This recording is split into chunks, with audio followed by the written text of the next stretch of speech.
I just want to say कि चलो it's a part of life, may be he want something good for me. फिर ये rumour भी सुनने में आया कि मैं 2 करोड़ दे के बाहर आया हूँ। अरे भाई, ये करना ही था तो गौहर क्यों आएगी वहाँ पर? मेरे दिमाग में ऐसा चल रहा है कि आई एम डूइंग गुड, मैं सब कुछ सही कर रहा हूँ, टॉप 3 जाओ और फिर जीत भी जाओ, ट्रॉफी लेके आओ। मेरे दिमाग में सब कुछ चल रहा है। अगर आपके एविक्शन पे लोगों को फर्क पड़ रहा है तो ये अपने में एक ट्रॉफी ही है। क्योंकि आपकी कुछ ऐसी सीक्रेट घर के अंदर आने वाली थी बिकॉज इसलिए आपको आपके घर वालों ने 2 करोड़ रुपए देकर बाहर निकाल लिया। वाओ, मेरे को उनको भी यही चीज़ बोलना है, अगर आपको कोई चीज़ चाहिए तो किसी के कंधे पर चढ़ के मत लो, एटलीस्ट सच तो बोलो। पता चला कि कुछ ऐसी बातें हैं जो ऑन एयर नहीं हुई, कट गई। अमाल को तो बहुत डांटा था एंड हम लोग को थोड़ा अच्छा भी लगा था अंदर अंदर, क्योंकि मुझे पता ही नहीं था कि अमाल इतना बड़ा ढोगला एक्चुअल में है। कि अगर मेरे को बोलना होता तो मैं बशीर के बारे में भी बोला होता, क्योंकि मेरे को उसकी भी सीक्रेट पता है। So now PR team, I am warning you again, if something anything if I see after this, I will say each and everything एंड वो बाहर हो जाएगा। नमस्कार, आप सभी का स्वागत है और आज हमारे साथ हैं बहुत ही खास मेहमान, यानी आवेश दरबार, जो बिग बॉस के घर से निकलने के बाद 2 दिन आराम करने के बाद हमसे मुलाकात कर रहे हैं। आवेश, बहुत बहुत स्वागत है। Thank you so much. कैसी तबीयत? मेरी तबीयत अंदर ठीक थी, पर बाहर आके ऐसा हो गया मैं एकदम। आई थिंक वो बहुत प्रेशर था कि पहले तो बहुत शॉकिंग, बहुत डिसअपॉइंटमेंट था कि मैं बाहर कैसे हुआ, क्योंकि मुझे ऐसा लग रहा था कि मैं बहुत कुछ कर रहा था अंदर और मैंने आई थिंक हर एक चीज़ इतनी डिफरेंट वे में की है, पर कहीं ना कहीं एंड में ऐसा लगा, जब मेरा इतना नैरेटिव सेट होने लगा कि आप नहीं कर रहे हो, आप बोल नहीं रहे हो, तो मैं ऐसा भी हो गया था कि शायद मैंने ऐसा किया होगा। मैं ऐसे ना सैड होके घर पे आया। जैसे ही घर पे आया, लोग, मतलब मेरी मॉम मुझे पहले मिली, वो रोने लग गए, अनम आई रोने लग गई, नगमा आई रोने लग गए, सब रोने लग गए। और फिर बाद में हंस के बोलते हैं, तू ट्रेंड कर रहा है, तुझे पता है? तो मैं ऐसा हो गया है, अच्छा, तो मतलब मैं बहुत, मतलब दिख रहा हूँ, मैं सब कुछ करते हुए दिख रहा हूँ। तो उन लोग का यही था कि हाँ, तू तो बहुत किल कर रहा है, तेरे जिस तरीके से तूने उन लोग के साथ में लड़ा है वो वायरल हो रहा है, तूने जैसे नीलम के साथ में वो सीधा जाके लेफ्ट ले वो किया, वो वायरल हो रहा है। तो मैं ऐसा हो गया कि ओह, तुम मैं जो सोच रहा हूँ वो नहीं है, जो मैंने किया है सारा उसका फल मिल रहा है। फिर मैं कैसे एविक्ट हो गया, वो मेरे लिए बहुत शॉकिंग था ये सब सुनने के बाद, और मैं काफ़ी डिसअपॉइंट भी हो गया था। But I just want to say कि चलो it's a part of life, कभी कभार कुछ चीज़ें होती है अच्छे के लिए होती है, may be he want something good for me. तो मैं कुछ नहीं बोलना चाहूँगा, इतना बोलना चाहूँगा कि बहुत मज़ा आया। बिग बॉस घर के अंदर इतना मज़ा आया ना, मेरे को सब चीज़ सीखने मिल गई है, लाइफ में होता क्या है, अपनी फैमिली का वैल्यू, खाने का वैल्यू, छोटी छोटी चीज़ों का वैल्यू, खाने का वैल्यू सबसे इंपॉर्टेंट है ना। सारी की सारी लड़ाई खाने के ऊपर ही होती है, चाहे वो एक चम्मच घी क्यों ना हो। मतलब आप ऐसी चीज़ें सोच लो कि कौन सी चीज़ पे नहीं हो सकती है, आपको वो आपको गलत प्रूफ कर देंगे, वो आपको गलत प्रूफ कर देंगे। क्या दिखाते देखो ये होएगा, अरे टॉवल पे कोई नहीं सोचा कि हो जाएगा, टॉवल तो अपना खुद का होता है, पर उसके ऊपर भी हुआ है। सो जैसा आपने बोला, आप शॉक थे, फैंस भी बहुत शॉक थे, इवन सोशल मीडिया पे बहुत ट्रेंड भी आप कर रहे थे। एल्विश ने भी पोस्ट किया और बोला कि जब आपको निकालना ही था आवेश को, तो गौहर को क्यों बुलाया? अब देखो, वो भी मुझे नहीं बिल्कुल समझ में आया, और फिर ये रूमर भी सुनने में आया कि मैं 2 करोड़ दे के बाहर आया हूँ। अरे भाई, ये करना ही था तो गौहर क्यों आएगी वहाँ पर? क्या करने के लिए? मुझे समझ नहीं आता है कि लोगों को ये दिक्कत क्यों नहीं आता है कि वो आपके सामने ही है सब कुछ, कि इंसान इतना 100% क्यों देगा वहाँ पर और क्यों बाहर निकलने की कोशिश करेगा। मतलब क्यों, क्या रीज़न है? I am doing good inside और आई वॉज हैप्पी। मेरे को तो चाहिए था कि मैं टॉप 3 जाओ और फिर जीत भी जाओ, ट्रॉफी लेके आओ। मेरे दिमाग में सब कुछ चल रहा है, मेरे दिमाग में ऐसा चल रहा है कि आई एम डूइंग गुड, मैं सब कुछ सही कर रहा हूँ। पहले 1 हफ्ता 2 हफ्ता मैं लूज़ था, यस, क्योंकि मेरे को समझ में नहीं आ रहा था एग्जैक्टली कौन मेरे असली दोस्त है, क्योंकि सब ढोगले दिख रहे थे मुझे। और अचानक से जब मेरी एक टीम फॉर्म हो गई, I was in a very comfort zone, और मुझे ऐसा लग रहा था कि अब मैं पूरी दुनिया जीत सकता हूँ, क्योंकि मेरे पास मेरे लोग भी है, मैं भी हूँ, मैं अकेला भी काफ़ी हूँ, बट मेरे पास सपोर्ट भी है। तो आई वॉज हैप्पी। और फिर एविक्शन के बाद मैं ऐसा था, ऐसा क्या कर दिया मैंने, बट चलो ठीक है। तो एल्विश ने जिस तरह से कहा है उसके बारे में क्या होगा, क्योंकि एल्विश तो बहुत ज़्यादा ऑब्जर्व करके बोलते हैं एकदम। तो एल्विश के लिए कुछ कहना चाहोगे आप?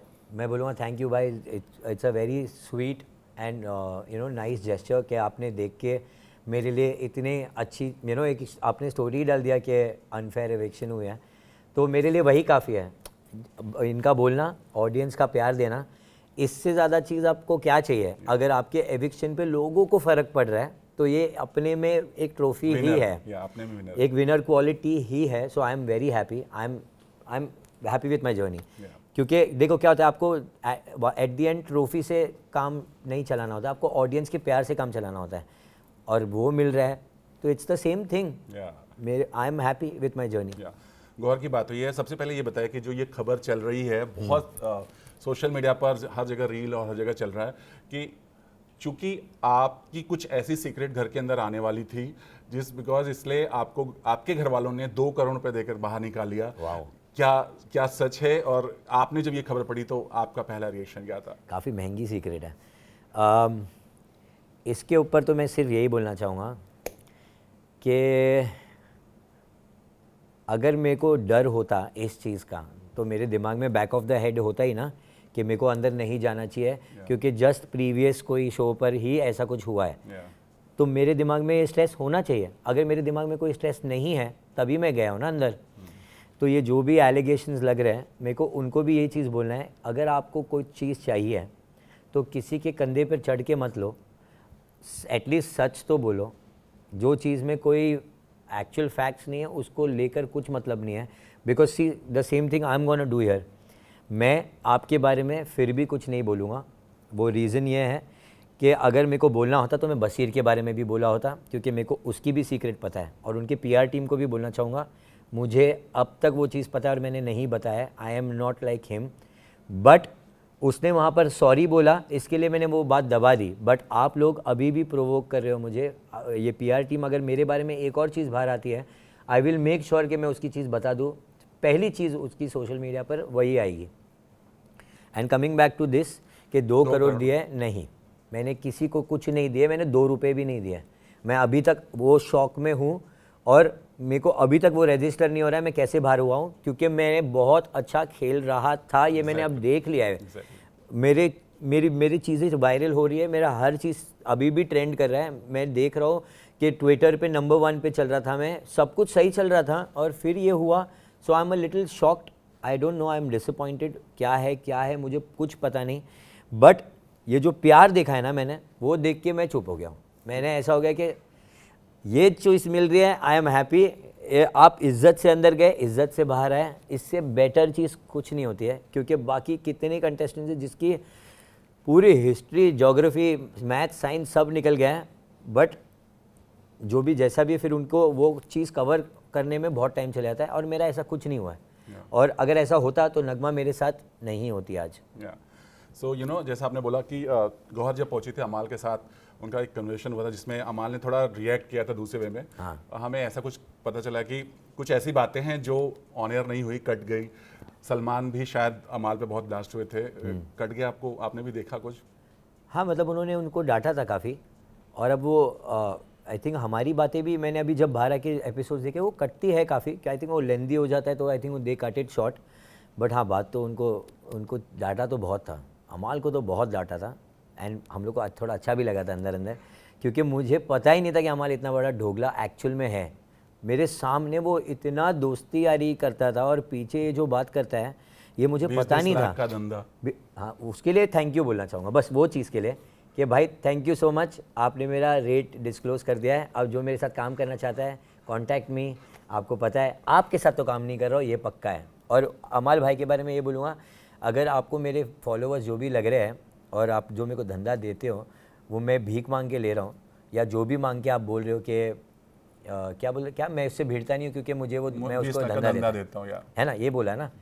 उसका DM मेरे पास पड़ा हुआ है. सबसे पहले उसने मैसेज किया है, भाई अपन भी साथ में ऐसा वीडियो बनाते हैं ना, सब पड़ा है मेरे को, आपको मैं दिखा भी दूंगा. सारी चीज़ें उसने बात करने की कोशिश की है. मैंने सिर्फ बोला है अरे थैंक यू भाई, अरे थैंक यू भाई, अरे थैंक यू भाई. He is try to had conversation. उसने मेरी फैमिली के बारे में बोला है, उसने मेरे काम के बारे में बोला है, हर चीज़ बोला है. अब मैं आपको दिखा भी दूंगा, आप देखना उसके अंदर मैंने कहाँ काम मांगा है और कहाँ मैंने. आप तो समझ जाओगे ना, अगर मैं स्वीट बनने की कोशिश करूँगा तो ऐसा दिखेगा कि मैं काम मांग रहा हूँ. आप देख लेना. और मैं बोलूँगा डब्बू अंकल आप प्लीज़ सॉरी मत बोलो, मुझे बहुत बुरा लगा आप सॉरी बोल रहे थे. It's between me and him. हम बड़े हो गए, हम सॉर्ट कर लेंगे. मेरे को आपकी फैमिली से कोई लेना देना नहीं है। इनफैक्ट अमाल भी मेरी फैमिली ही था, मैंने उसको वैसे ही माना था। मैंने उसको हर टाइम ये बोला, भाई तुम जिसके साथ बैठ रहे हो वो तुम्हारे नहीं होने वाले, सब चीज़ बोला। एंड उसने जाके उनको बता दिया और मेरे को ही बैक स्टैप कर दिया। हर चीज़ उसने मेरे को हर टाइम बैक स्टैप किया है। तो अब now it's between me and him, आप टेंशन मत लो, I will not go to his level. मैं उसको इतना नहीं वो करूँगा, मैं फैक्ट्स बताऊँगा और वहाँ पे छोड़ दूँगा। पर मैं अपना स्टैंड लूँगा, क्योंकि मेरे को जो बोला गया कि मेरा स्टैंड नहीं लेता हूँ मैं, तो मैं अब स्टैंड लूँगा, यहाँ भी, जहाँ भी, घर पे भी, हर जगह स्टैंड लूँगा। तो नगमा से बात हुई, नगमा ने बोला था शायद ही काम कर पाएँ, आपने बोल दिया नहीं करेंगे इन फ्यूचर? नहीं करूँगा भाई, नहीं करना है।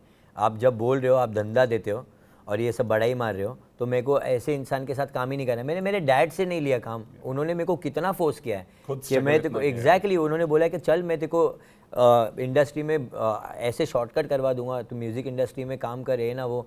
मैंने खुद से बोला नहीं नहीं, मेरे को मेरी जर्नी खुद से बनानी है। And he says that in his interviews कि आई एम वेरी प्राउड कि उसने हर चीज़ अपने खुद से किया है, अपने खुद के दम पे किया है। और मुझे वो करना था, मुझे अपनी चीज़ें करनी है। Why will I do something जो मुझे नहीं करना है? और मैं क्यों किसी से काम मांगते फिरूँ जब मुझे लगता है कि मैं डिजर्विंग नहीं हूँ? अगर मैं डिजर्विंग हूँ तभी तो आप आ रहे हो। आपने अभिषेक के कान में बसीर के लिए क्या बोला था, वो नेशन वांट्स टू नो, क्योंकि अभी तक सब ये पूछ रहे कि वो ऐसी क्या बात है, और आपने बोला था भाई किसी को बोलना मत। अभी भी नहीं बोलूँगा मैं वो बात, थोड़ा हिंट बताओ। बट अगर पीआर टीम, उसकी पीआर टीम ने फालतू मुद्दे मेरे बारे में उठाया ना, क्योंकि मैंने अभी रिसेंटली वो देखा कि अवेश को उसने सॉरी तो बोल दिया, पर उसने सॉरी नहीं बोला। अबे मैं क्यों बोलूँ सॉरी? मैंने कुछ गलत किया ही नहीं, मैंने तेरे बारे में बाहर की बात निकाली ही नहीं है, तो क्यों बोलूँ सॉरी? तूने बाहर की बात निकाली है। एंड ही सिंह के तूने लड़कियों के बारे में बात किया। अब देखो, वो रिवाइंड करके देख लेना, मेरा कॉन्वर्जेशन ये था कि हम भाग रहे थे, तूने धक्का मारा नटालिया को मेरे ऊपर, एंड तूने बोला था फेयर खेलेंगे। तो वो बात पे मैंने उसको बोला कि तू कहाँ से फेयर खेलता है, तू तो धक्का मारता है लड़कियों को हमारे ऊपर। उसने क्या बात को लिया कि मैं लड़कियों की बात कर रहा हूँ उसकी। और पहली बात तो तू प्लेबॉय जैसी हरकतें करता है और तू खुद से ओपनली फ्लर्ट करता है, और तेरे को उसके बारे में अगर कुछ बोल दे तो तेरे को बुरा लग गया, but you are doing that openly and then you are coming out and saying कि मैं तेरी बाहर की बात बता दूं क्या? मैंने कौन सी बाहर की बात की? इन द शो आपको अलाउड नहीं है बाहर की बात करना, इट्स इन द कॉन्ट्रैक्ट। तो आप कैसे बोल सकते हो? तो पहली बात तो आपने चालू किया वो बात, मैं चाहता तो वो बोल भी सकता था, पर मैंने क्यों नहीं बोला? क्योंकि आई नो कि घर वाले क्या गो थ्रू करते हैं इस चीज़ों से। और उसकी बात जो है उसकी 10% भी नहीं है, क्योंकि वो फॉल्स बात है। वो नगमा को पता है ये बात कि कुछ भी नहीं है बाहर, उसको पता है। तो आई वाज लाइक हाँ, उससे कुछ नहीं होने वाला। बट तेरी बात अगर मैं बता दूंगा, वो चीज़ जो होगी ना, वो तो लोगों को पता चलेगा, तो तब तुझे मालूम पड़ेगा कि क्या होता है हंगामा एक्चुअल में। So now PR team, I am warning you again, if something anything if I see after this, I will say each and everything एंड वो बाहर हो जाएगा। यू नो बशीर ने ये कहते नजर आया कि मुझे आपकी जो एक्स थी उनके साथ उनका कनेक्शन था, उन्होंने आपके बारे में बहुत कुछ बताया था कि you are cheating with Nagma and all. और जिसकी बात, जोशी की बात मैं कर रहा हूँ, नहीं वो तो है ही नहीं। पहली बात तो मैं वही जानना चाहता कि क्या है कनेक्शन, या था कनेक्शन, या क्या कुछ था? पहली बात तो ऐसा कुछ भी नहीं है। नगमा को भी मालूम है, और इसके पहले जब हम जस्ट बाहर भी बात कर रहे थे, आई शोड यू कि मेरी ऑलरेडी एक इंटरव्यू पे बात हुई थी कि एक दो साल पहले ही, जहाँ पे मैंने क्लियरली ये मेंशन किया था that I am not dating, and Nagma was sitting right next to me. मैंने ये बोला है, आप वो इंटरव्यू जाके चेक भी कर सकते हो। तो मैं कैसे डेट कर रहा था इतने टाइम से, मेरे को करना ही नहीं था। मेरे फैमिली ट्रॉमा की वजह से मुझे डेट ही नहीं करना था, मुझे शादी ही नहीं करनी थी। बट बिकॉज ऑफ जो मैंने उसके साथ टाइम स्पेंड किया है as a friend, as a work partner, हम अतरंग्स के को पार्टनर्स हैं, तो हम तो काम करेंगे ना साथ में, हम लोग थ्रू आउट रहेंगे साथ में। तो वो पूरे फेज़ में जब मैं उसके साथ में रहा हूँ, एंड एक टाइम पे ऐसा हुआ कि जब हमको फीलिंग्स आने लगी तो वी पार्टेड वेज। जब हमने वो पार्ट वे किया तब मेरे को फीलिंग्स जगी, और तब मैंने उसको कॉल करके बोला ना, I want to actually you know be with you, क्योंकि मुझे ऐसा समझ में आ गया कि there is no girl like you, no one the way you are. मुझे ऐसा ही इंसान चाहिए एज अ पार्टनर। तब उसने मुझे ये बोला कि देखोगी, मैं भाव खा रही थी वो बहुत ज़्यादा। और फिर उसने ये भी सलमान सर को ऑन कैमरा बोला है कि ये अभी भी ट्रायल पीरियड पर है, अभी भी। तो मुझे बताओ मैं कैसे, अगर मैं किसी के साथ हूँ भी, चलो मान लो मैं हूँ भी, तो उसको चीटिंग कैसे बोला जाएगा? तभी तो मैं वो एक ही इंसान के साथ में हो या जो भी है, आई वॉज नॉट डेटिंग नगमा, तो मैं चीटिंग कैसे किया? ये सब फेक नैरेटिव सेट करने के लिए, because they knew I have major fan following, they wanted me to be नीचे, सो दैट इनके फैंस मेरे को सपोर्ट करना छोड़ दे, और यही एक एंगल है जिससे वो जीत सकते हैं, and this is what they did. और ये फेक नैरेटिव सेट किया और ये वही हुआ, और कुछ नहीं। ये सारे कंटेस्टेंट्स जो है ना, बहुत, मैं बोल रहा हूँ ना, जो विलेंस आप मूवीज़ में देखते हो ना, वो क्यूट है, पूकी है, ये लोग असली है, असली। आप जब निकले अभिषेक सबसे ज़्यादा रोए, और उन्होंने कुछ बहुत ज़्यादा अग्रेशन का बाहर निकला, क्योंकि मैं मिल नहीं पाया अभिषेक, हाँ। सो क्या कहोगे? आपने देखा, और आपको वो वीडियो भी डाल रहे हैं आपके लिए, वो कप में चाय वाय भी पी रहे हैं, सब कुछ हो रहा है आपके और नगमा के लिए। वो हमारा प्लान था कि जैसे नॉमिनेशन ख़त्म हो गया, हम पूल में बैठ के साथ में कॉफ़ी पिएंगे, और वो प्लान अधूरा रह गया, बट कोई बात नहीं यार, हमने डिसाइड किया था ना, अगर कोई भी बाहर जाएगा हम में से, हम बाहर मिलके करेंगे वो चीज़, तो हम बाहर मिलके करेंगे। And I want to wish you guys all the best, कि लेट अपनी टीम में से ही कोई जीतना चाहिए, मेक श्योर। बाकी वो जो भी फालतू चुगली गैंग है, जो बुली गैंग है, वो कोई नहीं जीतना चाहिए उनमें से। I will support you from out. Abhishek और अश्विन की बॉन्डिंग को आप कह सकते हैं, लोग बाहर कह रहे हैं कि अभी मतलब एक हैशटैग अलग से चल रहा है, आपको लग रहा है कुछ जेन्युइन है या फिर सिर्फ दोस्त ही है? ऑनेस्टली उन लोगों को ना बहुत एक दूसरे से बात करना बहुत अच्छा लगता है। अगर आप देखोगे भी ना, उन लोग मोस्ट ऑफ द टाइम बात करते करते सेम वर्ड्स सेम टाइम पे बोल देते हैं। सो समवेयर उनका एक काफ़ी जेन्युइन कनेक्शन है। अगर वो फेक होता ना, वो दिख के आ जाता, जैसे बाकी लोगों का दिख के आ रहा है, पीठ पे कुछ सामने कुछ, वो दिख के आ रहा है। बट अगर आप यहाँ देखोगे ना, ये गैंग में बिल्कुल भी ऐसा नहीं है। हमने सबसे बात की है, पूरे घर के अंदर सबसे बात की है, वो सबसे बात करने के बाद ये गैंग फॉर्म हुआ है, because these guys are genuine, और इतने प्यारे हैं ना, कॉन्वर्जेसन सुनेंगे, आपको मौका भी देंगे, वहाँ पे कोई मौका नहीं देता है वो। आप कुछ भी बात कर रहे होगे ना, उसमें जंप मार के अपनी स्टोरी बोलना चालू कर देंगे। That's the reason we cut off, we were like, ये सब बहुत सेल्फ ऑब्सेस्ड लोग हैं, उनको रहने दो। I will be with a gang, जिसमें सब एक दूसरे की सुनते, सब एक दूसरे को सपोर्ट करते हैं। तो यही हुआ है वहाँ पे। जो लोगों को दिख के नहीं आ रहा है, अगर दिक्कत अभी भी नहीं आ रहा है, प्लीज़ ओपन योर आइज, सी कि कौन जेन्युइन है। ये सारे लोग बहुत जेन्युइन है यार। लास्ट आखिरी सवाल ये है कि चूंकि नगमा ने बोल दिया था कि अब वो शादी की तैयारियां कर रही हैं, क्या बात कही, अब शादी की तैयारी हो रही है, कब होगा, कुछ फाइनल हो चुका है? शादी से पहले हम एक ले रहे छोटा सा ट्रिप, वहाँ जाके डिस्कस करेंगे करना क्या है, because we actually need a trip. हम लोगों ने बहुत टाइम से बकलावा दुबई में नहीं खाया, तो हम एक्चुअल दुबई में जाके खाना चाहते हैं, किसी की तरह नहीं कि आप भाड़े में बकलावा मंगा लिया ऑनलाइन वो नहीं।